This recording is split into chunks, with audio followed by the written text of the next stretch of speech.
দেখতে পাচ্ছেন আইসক্রিমটা কত সুন্দর হয়েছে। এখন আমি এটা উঠিয়ে নিব। এভাবে আমি উঠিয়ে নিলাম।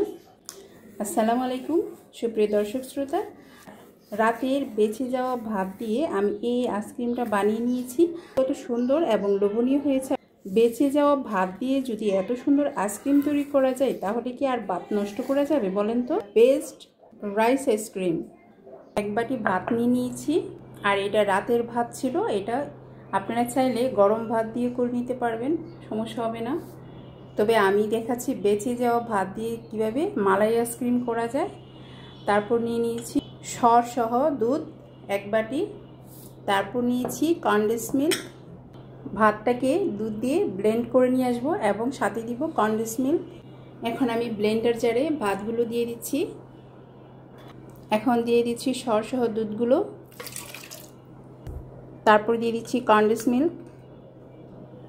সবগুলো উপকরণ সুন্দর একটি স্মুথ পেস্ট তৈরি করে নিব। আর সামান্য একটু ভ্যানিলা এসেন্স দিয়ে দিতে হবে। আপনারা এখানে আপনাদের ইচ্ছে মতো ফ্লেভার ইউজ করতে পারেন। আমার ভ্যানিলা এসেন্সটা ভালো লাগে তাই আমি এটা দিয়েছি। তবে বেশি পরিমাণে দেওয়া যাবে না। আর যদি বেশি ঘন হয়ে যায় সেক্ষেত্রে অল্প কিছু দুধ দিয়ে আবার পেস্টটা ঠিক করে নেবেন, হালকা লিকুইড করে নেবেন। আর যদি একেবারে লিকুইড হয়ে যায় তাহলে এক মুঠো বাদ দিয়ে পেস্টটাকে আরেকটু ঘন করে নেবেন। আমারটা কিছু করতে হবে না, একেবারে পারফেক্ট হয়েছে।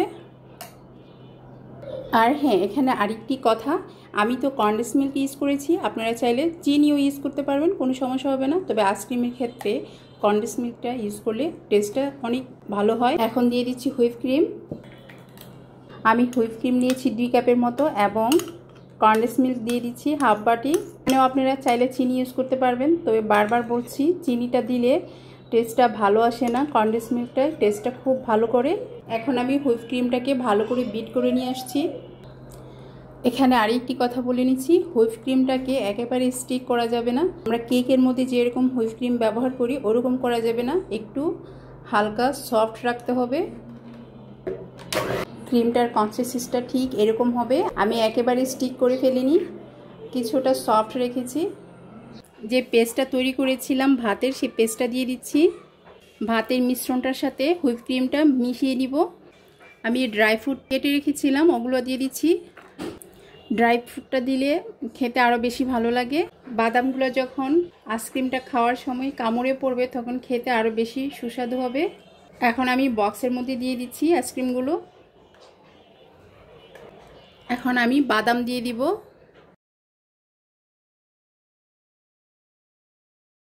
রেখে দিব 5-6 ঘন্টার জন্য। দেখতে পাচ্ছেন আইসক্রিমটা কত সুন্দর হয়েছে।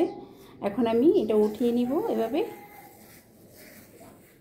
আইসক্রিমটা হচ্ছে কত সুন্দর এবং লোভনীয় হয়েছে, আপনারা দেখতে পাচ্ছেন। অনেক মজা হয়েছে এটা, আপনারা অবশ্যই বাসায় ট্রাই করবেন। লাইক কমেন্ট শেয়ার করে দিবেন। আজ তাহলে এ পর্যন্তই, আল্লাহ হাফিজ।